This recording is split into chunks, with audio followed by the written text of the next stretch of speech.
প্রিয় শিক্ষার্থীবৃন্দ, কপোতাক্ষ মাধ্যমিক বিদ্যালয়ের আমি সহকারী শিক্ষক বিপ্লবকান্তি মণ্ডল। কোভিড-19 কারণে তোমাদের প্রত্যক্ষ ক্লাস না নিতে পারায় পরোক্ষভাবে আমি তোমাদের আজকে যে ক্লাসটি নিতে যাচ্ছি সেটি তোমরা দশম শ্রেণীতে পড়ো। দশম শ্রেণীর একটি কাজ আছে উপপাদ্য 17। কাজটি আমি প্রথমে পড়ি। বৃত্তের কেন্দ্র থেকে ব্যয়বিহীন অন্য কোনো যা এর উপর অঙ্কিত লম্ব ওই যাকে সমদ্বিখণ্ডিত করে। আমরা আগে বৃত্ত সম্পর্কে সম্যক ধারণা নেব এবং সেই সাথে আমরা ছবিটা আঁকতে থাকি। বৃত্ত কাকে বলে আমাদের জানা উচিত। প্রিয় শিক্ষার্থী, বৃত্ত কোন নির্দিষ্ট বিন্দু থেকে সমদূরত্ব বজায় রেখে কোন বিন্দু থেকে যে একটি পথবৃত্ত অঙ্কন করা হয় সেটিকে আমরা কি বলি? বৃত্ত বলি। তো আমরা এটি মুছে ফেলে আমরা আমাদের আগের বৃত্তে ফিরে যাই। বৃত্ত সম্পর্কে আমরা ধারণা পেলাম। এখন বৃত্তে আমরা যে বিষয়গুলো আমাদের সামনে আছে, যে বৃত্তের ব্যাস, তারপরে আছে ব্যাস, আছে অন্য কোনো যা আছে। তো ব্যাস কাকে বলে আমরা জানি। ব্যাস আমরা যে একটি বৃত্তের কোনো বিন্দু থেকে মূল মধ্যবিন্দু দিয়ে অপর বৃত্ত দিয়ে স্পর্শ করবে সেটা ব্যাস। এখানে যা কয়টি আছে, ব্যাস কয়টি আছে। আমাদের একটি বৃত্তের ব্যাস থাকবে একটি, আর ওই ব্যাসকে আমরা বৃহত্তম যা বলি। আর তাছাড়া অন্য যে রেখাগুলো সব থাকবে সেইগুলোকে আমরা কি বলবো? যা বলবো। তো আমরা যে বৃত্তে ফিরে যাই, যে বৃত্তে কি বলছে আমরা বিশেষ সর্ববচন দেখছি বৃত্তে। তো আমরা বিশেষ নির্বাচনে লিখবো বিশেষ নির্বাচন।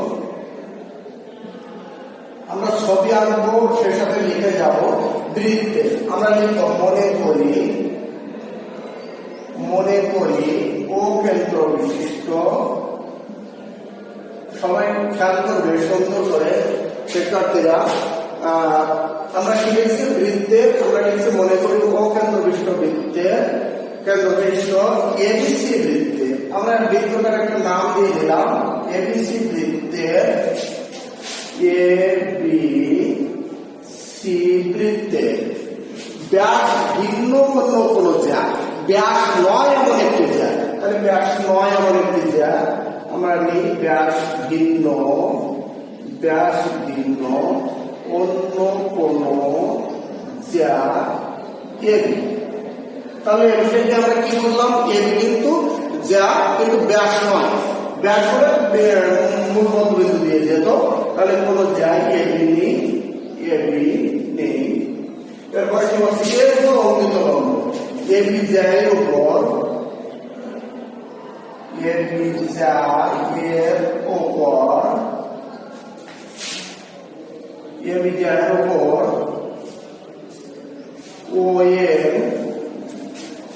ও এর অঙ্কিত লম্ব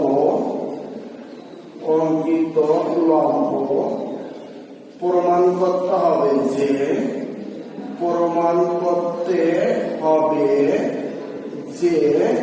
কি প্রমাণ করতে হবে? ওই লম্ব ওই যাকে সমদ্বিখণ্ডিত করে, অর্থাৎ এবি যাকে সমদ্বিখণ্ডিত করে। এবি যাকে দুই ভাগে ভাগ করে প্রমাণ করতে হবে যে এম সমান বি। প্রমাণ করতে হবে যে এম সমান বি। আমরা এখন অঙ্কনে যাই। আমরা বিশেষ নির্বাচন মুছে ফেললাম। সেক্ষেত্রে আমি আবার একটু বলি, বৃত্তের মনে করে অন্তর্বিষ্ট এবিসি বৃত্তে ব্যাস ভিন্ন অন্য কোনো যা, এবি যায়ের উপর ওই একটু অঙ্কিত লম্ব প্রমাণ করতে হবে যে ওই যাকে সমদ্বিখণ্ডিত, অর্থাৎ এবি যাকে ওই লম্ব সমদ্বিখণ্ডিত করেছে, অর্থাৎ এম সমান বি এম, এটা প্রমাণ করতে হবে। আমরা এখন অঙ্কনে যাই।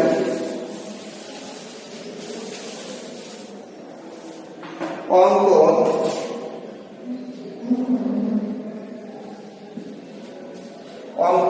ও এ ও অভিযোগ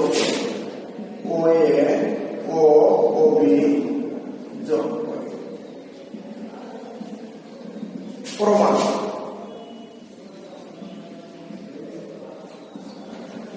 আমরা একটু খেয়াল করি, এখান থেকে আমাদের দুইটা ত্রিভুজ উৎপন্ন হয়েছে। ত্রিভুজ দুটির নাম OM একটি ত্রিভুজ, OBM উভয়ই সমকোণী ত্রিভুজ, সমকোণী ত্রিভুজ। সমকোণী ত্রিভুজের OA সমান OB, OA সমান OB। আমরা লিখতে পারি OA সমান OB। কেন দুটো সমান? OA সমান OB সমান কেন? কারণটা আমাদের উল্লেখ করতে হবে। কারণ ওই দুটি হচ্ছে একই বৃত্তের ব্যাসার্ধ বলে, একই বৃত্তের ব্যাসার্ধ বলে।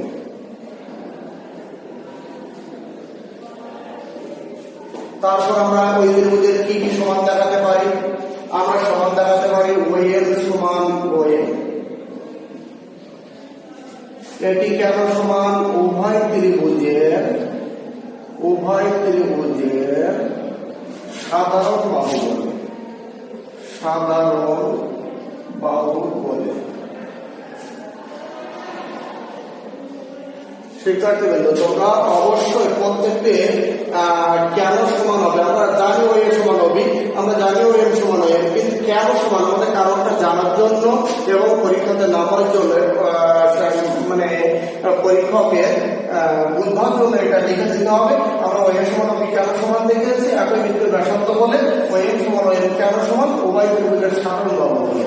আর এখানে OM এর কোণ সমান, OM এ কোণ সমান OM বি কোণ। কেন সমান? কারণটা আমরা লিখবো OM AB এর উপর লম্ব বলে, লম্ব বলে। এরা রৈখিক যুগল কোণ, রৈখিক যুগল কোণ এবং প্রত্যেকের পরিমাপ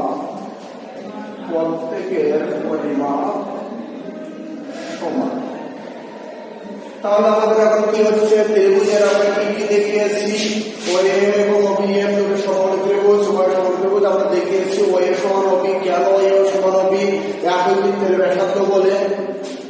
একটি বৃত্তের যতগুলো ব্যাসার্ধ আছে, একটি বৃত্তের যতগুলো ব্যাসার্ধ হবে, আমি তোমাদের আমি একটু দেখাই। এই আমি একটা বৃত্ত আঁকলাম, এই বৃত্তের আমি কেন্দ্র থেকে যে কটা ব্যাসার্ধ আঁকবো, আমি অনেকগুলো ব্যাসার্ধ আঁকার চেষ্টা করি।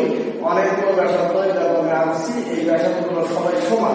তাই বলে এমন নয় যে আমরা যদি পাশাপাশি দুইটা বৃত্ত আঁকি, এই বৃত্তের ব্যাসার্ধ আর এই বৃত্তের ব্যাসার্ধ কিন্তু এক সমান হবে না। তার মানে বলা হচ্ছে যে একই বৃত্তের যতগুলো ব্যাসার্ধ হবে সব পাশে সমান হবে। সেই হিসেবে অকেন্দ্রবিন্দু বৃত্তের OA সমান OB একই বৃত্তের ব্যাসার্ধ বলে এরা সমান। OM সমান OM কেন সমান? এ ত্রিভুজের OM, এ ত্রিভুজের OM বাহু। তাই লেখা হয়েছে উভয় ত্রিভুজের সাধারণ বাহু বলে, সাধারণ বাহু দুটাই সমান। আর আমরা কি লিখেছি? OM এ কোণ সমান OM বি কোণ। কারণ কি? আমরা বিভিন্ন বছরে দেখেছি যে এখানে কোন জায়গার উপর অঙ্কিত লম্ব, অর্থাৎ এই জায়গার উপর OM যখন লম্ব হয়েছে তখন ওরা দুই কোণ হয়ে গেছে দুই পাশে। এরা রৈখিক যুগল কোণ এবং প্রত্যেকের পরিমাপ সমান। এখন কি হয়েছে? তাহলে ত্রিভুজ নয় কি হলো? আমি একটু মুছে দেখি দেখবার জন্য তোমাদের সুবিধা হবে।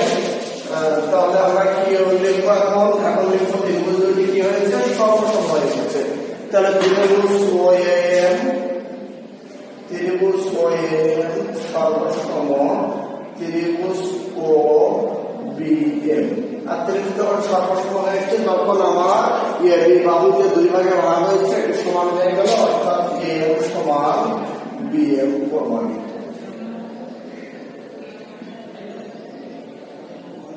প্রিয় শিক্ষার্থী, তোমরা আজকের ক্লাসটা অবশ্যই খেয়াল করেছ। আমরা আগের ক্লাসে উপপাদ্য 17 দিয়েছিলাম, আজকে উপপাদ্য সেই 17 আর একটি কাজ। উপপাদ্য 17 কি ছিল?